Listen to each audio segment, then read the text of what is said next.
I go in the comment section a lot, and sometimes when you give your pro-marriage advice, there's a lot of people that disagree with it, and it's like, while I do understand that there is not a lot of complexity in the clips, it's just like, why get married then if when there is trials or tribulations, the first thing people are saying nowadays is leave? You know what I'm saying? And it's like, if that's the attitude of that person, then is marriage necessarily for you? The problem is that it's a lot of advice coming from people who struggle with escapism. Yeah. And it's also coming from people who really don't understand the dynamic in a covenant and what a covenant actually entails. People can say that word loosely and really don't understand what that means. If you study the word of God, if you truly study the word of God, there were many people who had afflictions and oppression, and God had them stay in that and to the point to where they had to groan and call out. This is God. God's timing is not our timing. So everybody in here can say that's 17 years. However, we don't know what God has said. We don't know what's in God's will. And so some people will leave because they don't have the fight. I guarantee you, I would say right now, I'm not going to stick around. But if God say, no, you got to stick around and figure it out, we're going to work together, I'm going to listen to God, because I never know exactly. If this is a kingdom marriage, I have no idea who is bear witnessing to my marriage. I have no idea what God is calling me to do. The Israelites were oppressed for over 400 years. And then they started crying out to God, and he finally heard them say, I hear your cry. I'm going to deliver you. Some people will get their exodus, but it doesn't look like the time that we would imagine. But we are not God. And too many times people want to play God. That's not our position. All you can do when people come to the mic like that is pray for them and go on about your business. Clap it up. I want the internet to know, because they always call me. They say I always try to tell women to leave relationships. I'm talking about niggas you're not married to, okay? Whenever we get to marriage, I'm like, I really wanted to stick together, but I do understand 17 years is a But my issue issue be like, we talking about, I understand trials and tribulations. But I don't like that infidelity always be one of them trials and tribulations. Nah, so like, yeah. Like I think that there are a lot of other things that relationships go through: communication issues, financial issues, parenting conflict, like outside family, extended family, people getting sick, people getting chronic illnesses, people getting injured, all of those types of things. Those are the things I'm pro staying down for. Let me just go ahead. I'm sorry to cut you off, baby. Y'all know I don't like to cut nobody off. But you and I both know, because we both in the clinical space. So we both understand that sometimes people cross over the fence because of, one, it could be unmet needs. Mm-hmm. Another, it can be patterns. Mm-hmm. And it can be vulnerabilities. So it's easy for us to say, no, you shouldn't. But we know when infidelity recover, we have to, in order for us to bring a couple back together, absolutely, we have to address that. So we have to be mindful of that too. Mm-hmm. Like, yes, from our standpoint, if we were in a relationship, we wouldn't want that because we understand what comes with it. However, to be responsible, some people will stay, and we just have to help them understand. And it's never an issue with choosing to stay. Do you want to stay? That's the first question we got to get out the way. Like, do y'all want this? That's fine. I'm talking about in a spiritual sense, though, when we like talking about God and all of that, and we like to bring in the trials and tribulations and the vows part of through, the ups and the downs. I don't want that down to always be somebody cheating. That's all I'm saying. Can we please speak on the power of selection? Like, you said yes to this person. And if we actually breaking it down in terms of what that means, when you sat there at that altar, like Miss Kitty said, God sends you all of these signs. God will tell you. You got to place your power in your discernment. God is telling you who is for you and who is not. But you keep ignoring every single time God said 17 years ago, maybe, that this man ain't for you. So when you sat there at that altar and y'all made them vows and you did not mean them words coming out your mouth, you should have stopped there. You know why people struggle with discernment, though? Those same people haven't learned how to trust their own judgment. And those same people still operating out of their own insecurities. Yep. You have to address that. For any of you all who are dating intentionally, address the insecurities first. Mm-hmm. If you have attachment behaviors or disruptions, address those things first. If you struggle with judgment, if you struggle with trusting your own judgment, and you feel like I always got to ask somebody else, you need to figure out exactly why you struggle with that. So that way you can have that discernment, because a lot of people, I said that before, some people carry the spirit and some people are gifted with it. Sometimes in order for you to be able to carry the spirit of discernment, you really have to do the work within yourself first in order to be able to make those sound decisions. I appreciate it. What's your name? What's your question? Hi, my name is Jamal. I had two questions, right? And they kind of go together, kind of hand in hand. Read that long question first. The long question had a little context with it, right? All right, go ahead. So basically, I'm gonna speed it up as much as I can, right? So me and my wife got married. We on the little older side. I'm 53. She's 45. We have a 1-year-old. Okay, let's Congratulations. Giving me hope. Giving me hope. But our issue. So we had a 1-year-old. He'll be 2 in August, right? He'll be 2 in August. And at this point, like as of like, let's say I'm gonna go back. We've been good this month, right? But let's say I'm gonna go back about 2 months ago. Up until about 2 months ago, we were like roommates, right? Basically, what happened is my wife expects me to be something that I'm just not. Like she wants me to be, I call it Mrs. Doubtfire, right? I'm not Mrs. Doubtfire. She's the primary caregiver. She expects me to take over her role and switch. Like she even says, like, let's switch days, right? I'm not the mother. He wants his mother. I'm not his mother. I'm his father. So we have this thing, but she says like, I'm tired. I get off work. I come home. I take care of the baby. You don't do nothing, right? But I'm there. I'll do whatever she asks me to do. But she says, I don't want to ask you. I want you to do it, right? I want you to do it. But my thing is that this is my 5th child, her first, right? So Nelly and Ashanti going through this same thing. Okay, go ahead. So this is my Y'all 5th seen that child, online? her first. Hold on, he's still going. He's still going. Hold on, y'all. Hold always on. wanted to be a mother, so this is the number one most important thing to her. So in her lack of, like saying it's like she's expecting me to be something I'm not, she's pulled away. Right? And she justifies her pulled away. So when I say to her, hey, look, you got a husband, right? I should be first. You got a husband, right? She says, well, I always want to take care of my baby. It's about my baby, woo out the bam, right? Meanwhile, her husband gets no attention. She don't even have a conversation, right? So it's gotten to that point where like we don't talk, we don't speak, we don't, we roommates, right? And we got to that point. And so the more I complain, the more she says, oh, I'm just tired. I ain't got nothing for you, right? And the second part of that conversation is I wanted to... Listen, can we address that one first? Well, you got to hear both of them. Okay, first. You're gonna okay. be able to address it. The second part is I wanted to explain, I actually wanted Kitty Rose to explain to her the order of things like God, parents, children, God, parents, children, husband, right? So I put them down miscellaneously. And I wanted an explanation as to what the order actually is. Y'all gotta stop trying to weaponize these Okay, hold on. clips towards y'all spouses. All right, Kitty, what's your just observations or first thoughts? I can't acknowledge the order when it's already out of order. It's out of order. Mm-hmm. Sometimes we really have to understand because we place so much emphasis on roles, gender roles, and labels. This woman just had a baby. This baby is hello, baby. She right there. Because I'm she talking brought to me you. here, so I told her I was going to do it. I'm glad that she brought you here. Yeah, she brought me here. You said you have 5 children. I have 4 other children. 4 children. And our This baby. is her first. Yes. I'm a mother.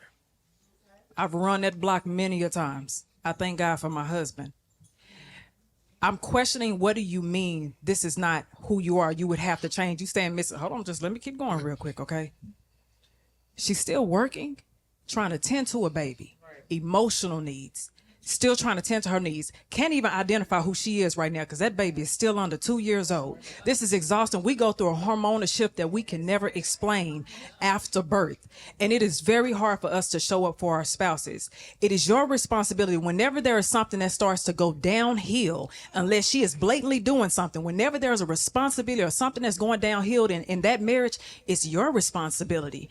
If we go back in time, whenever Eve bit into that apple, and Adam tried to give an escape and say, well, she did it, God said, but I'm talking to you right now. And so that means that whenever you see that something is going downhill in my marriage, and we're considering that this is a new situational factor as well, this is a different transition, how can I show up more? She shouldn't even have to ask you to help.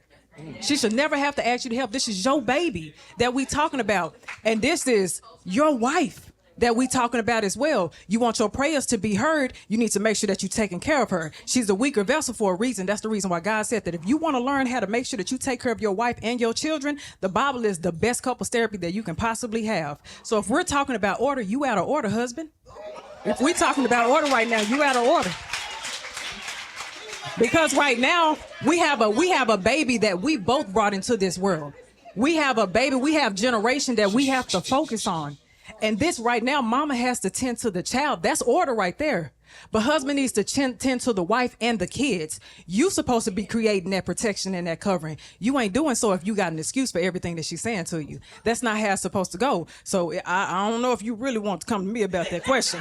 I don't know if you really want to do that. But right now, and I'm not saying that with hatred. I'm not saying that at all. But you are out of order right now. And so if you start to see these disruptions in your marriage, that means it's time for you to look at yourself and say, okay, Lord, what is it that I need to do more of? Because what tends to happen is that we feel like we don't have that attachment to our spouses, y'all. We're not as intimate and stuff, and our pride kicks in and our ego kicks in. But it takes a great level of humility. I'm sorry about that, y'all. It takes a great level of humility and coming face to face with God to be able to say, okay, Lord, I'm here in my most vulnerable, humble state, and I need to know exactly what it is that I need to do for my wife. But once again, she should not be asked you to help with a baby that you helped create. Can I say this real quick? I think you meant, Okay. It's not that she asked me to help. She wants me to take over. Like what I'm saying is, I have no problem with helping her. Like I'm there every day. We live in the same house. We together. Did she ask you to take over whenever she needs a mental break? Like a break? To cover her break? Can I jump in here? Hold on. No, I really want to just land this plane. She's saying, like, so basically what she's saying is like, okay, let's say Monday she came home, she gave the baby bath, I put him to bed, right? She's saying Tuesday, I don't want to do nothing. I want you to do it, right? Hey, can I go, please? Please let me get in. Go ahead. You first.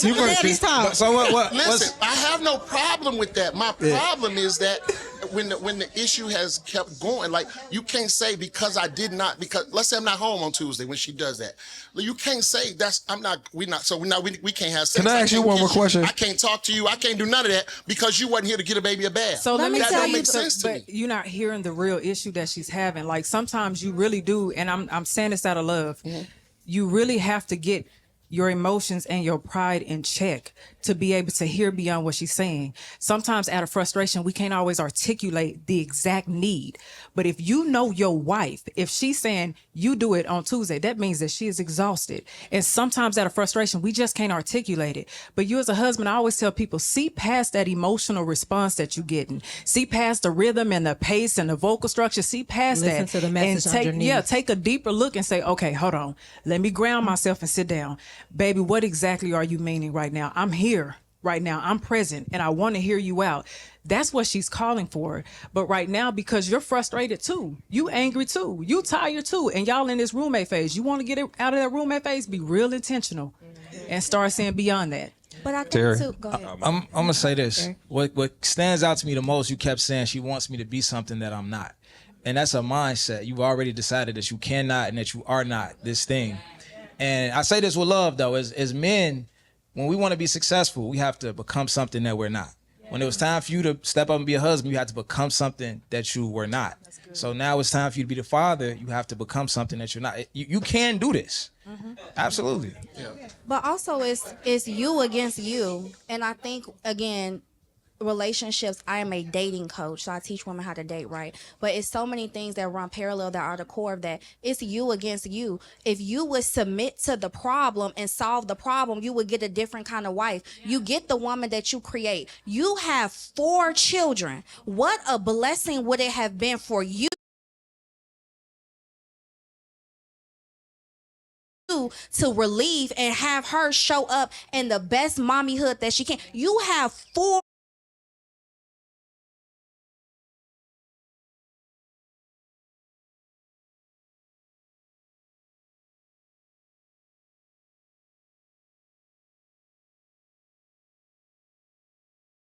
children. No, the other 4 children grown. The other 4 grown. Hold on. Right.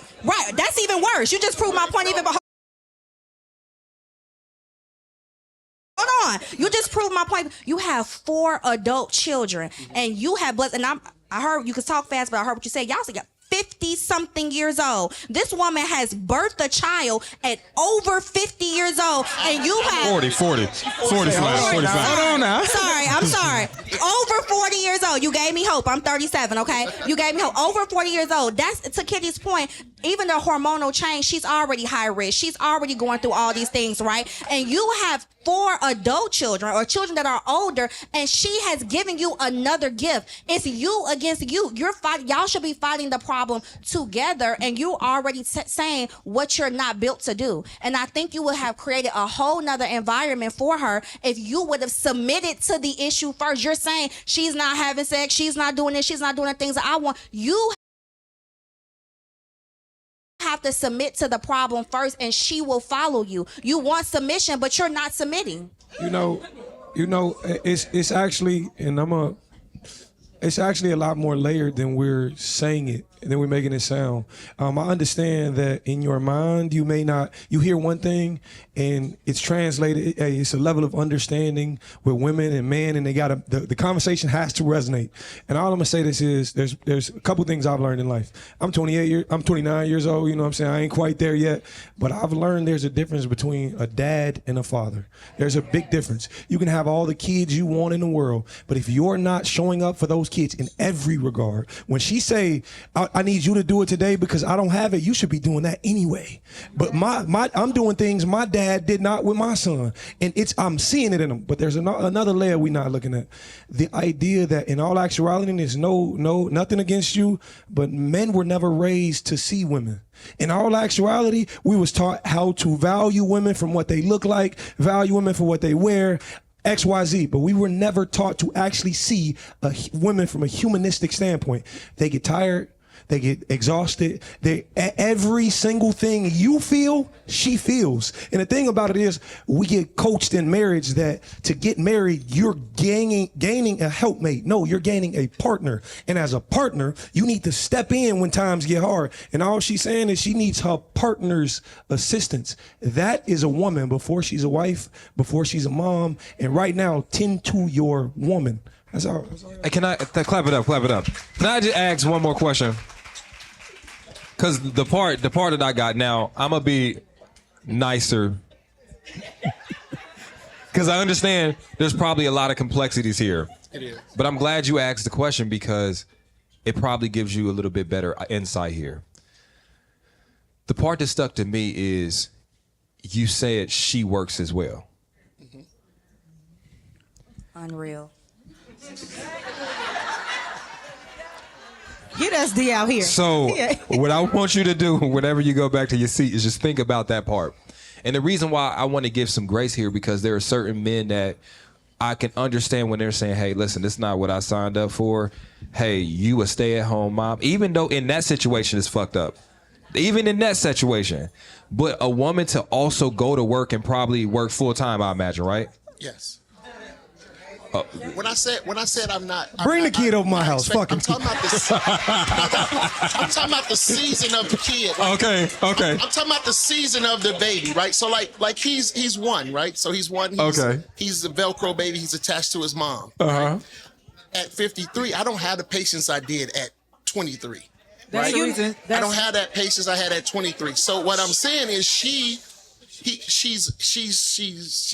more attached to her, right? So of course he spends more time with her. He does more things with her, right? Obviously. But what I'm saying is I have no problem with doing anything, right? I have no problem with doing anything, but I don't see why, if I'm willing to do anything, why am I getting the flow back of what I'm saying? Right. If I'm willing to do anything, why am I getting the flow back? It's not like I'm not going to do it. Initiative is an underrated characteristic. It's an underrated characteristic, and that's one of the things that I hear women complain the most about when I'm working with couples or just them as individuals. Is if you guys men want this leadership role so badly, they want to be seen as it so badly. The first concept under leadership is initiative, right? So that's just one thing. I think something else that is sticking out to me is, and I've seen this before, so I don't want you to take it any kind of way, but I noticed that when men have older children and then they start over with someone new who really wanted a baby, you see that more as like gift you gave to her versus something you really wanted to do with her. Like, I don't doubt that you love your son and that you want to be in his life and you want to be an active parent, but the way it's framed, I think you have to reframe in your head that you did this for her. And this is instead of looking at it as something you all did together, right? So I think that will also kind of help with that perspective. I think the third thing too is you cannot compare the parenting that you've done with those older kids to this newborn, because if, let's say, I don't know how old your children are, if they're really adults over 18, baby, the expectations that moms used to set 18 years ago, these new moms not playing with that, okay? They expect you to come in that house and to help, because again, if she's working and you're tired and you overwhelmed, she's getting that times two. And my last point about the disconnect that you sometimes, I'm not gonna say disconnect, the fact that the baby is more attached to her because she is the mother, right? Sure, a lot of kids are. But you know what helps to remedy that? You gotta force the time. You gotta work harder and overtime to build that attachment to get it nearly as strong as it is with her. And once you actually start spending more intentional time with him, initiating that time, nope, I don't care if you cry, come to me. I get the patience is low, but you gotta fight through that, because then he will, he's only one. You got time for him to grow into you in that way, but you gotta put that effort in. Kitty? I promise I'm not gonna take it to church. Promise I'm not.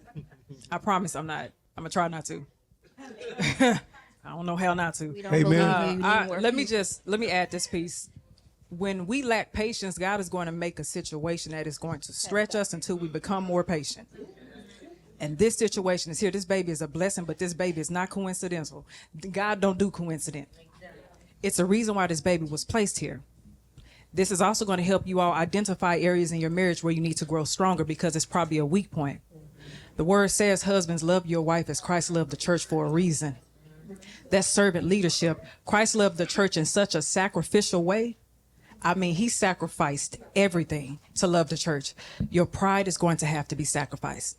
The lack of patience is going to have to be sacrificed. The lack of grace, the lack of compassion, all of those things will have to be sacrificed for the sake of your wife. I'm going to tell you this. Me and my husband did not have that roommate phase. And you know why? Because my husband always showed up and I never had to ask. He was so attuned to every single thing that I needed. If my mood shifted, my husband was on it. I don't know the last time I gave my baby boy a bath, because he does it every single night. I don't know the last time I bought milk. I don't know the last time I bought diapers. I don't know the last time I bought clothes for my baby, because my husband is always doing it. I'm always moving. I'm always on the flow. God has called me to ministry, so I'm always going. I'm always going. And my husband has shown up. I never had to cry to him. When he sees I'm exhausted, I never had to do that. And he would have never, ever, ever said, it's like I'm Mr. Doubtfire or whatever that person's name is. He would have never said that, because he recognized I did this too. And I am responsible. If I want my woman to respond to me with love and patience and understanding, and to cock it back when I need her to, I got to make sure that I'm doing what I'm supposed to be doing on my end as well. Yeah. But can I say this, though? Hey, clap it up for that man over there. I don't know, it's just me. I'm still stuck on that she working full time. I'm really still stuck on that she working full time. And I think that, I think, y'all know me. I think that, just a question to you. In what ways are you kind of lightening her load? Because I think that will get you a little bit more wiggle room. Like, you are working, and then you're saying, I'll step in if you need me to. You complaining about switching the day, but then she's going out and working a full-time job, but you want her full-time in the house as well. So why don't you part-time her job so that she can be full-time in the house? I feel like a lot of times, and again, I know people finances and things are different, but you can't double dip in the complaint department, okay? And you complaining about the things that you're not getting, but she also just birthed a child over 40 years old, and then you want her to be a loving, nurturing, patient, kind, understanding wife. You as a husband have to be able to lead her to have that softness and be able to submit, but she working double time, literally double time. Can I ask one more question? Just one, and I'm gonna let you end it. All right, this is with love. In the household, who does the majority of the cooking? both. In the household. No. In the- Normally, we both will cook. We both cook. She's huh? not a cook, so Okay. we Okay. So I'm trying to give you some points. In the household, who does the majority of the cleaning? She does. Okay. So we have the majority of the cleaning. Lord have mercy. Okay. And do y'all work a similar amount of hours at the job? Yeah, she's a teacher and I'm an accountant. So For sure. You gotta deal with more kids. Oh shit! Oh shit! So-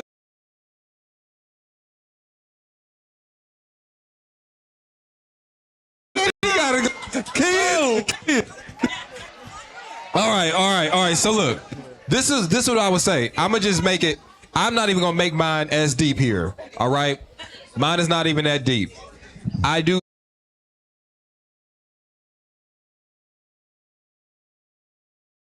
think a schedule here for you all, a parenting schedule, however you want to do it, proactive, would be very, very helpful. She might even say, hey, listen, man, I just need 2 days a week, 3 days a week where I can just be a normal person for a little bit, where you take a little bit more of the brunt and that'll free me up to do X, Y, and Z. I think if you just did that tangibly, right, and it balanced it out a little bit more, because a lot of times men will be like, oh, well, I cut the grass. That's once a week. You know, a kid is every single day during the night. Well, you know, I clean the gutters. That's once a year. Like, so I think if you balance just the workload out a little bit proactively, y'all go home and y'all just discuss it. Shit, if she give it Tuesday ain't bad, you still got Friday. You know what I'm saying? Like, just don't give up your Friday. You know what I'm saying? But like, if you balance your schedule a little bit, man, take a couple of days. I believe that would do wonders for y'all, man. I mean.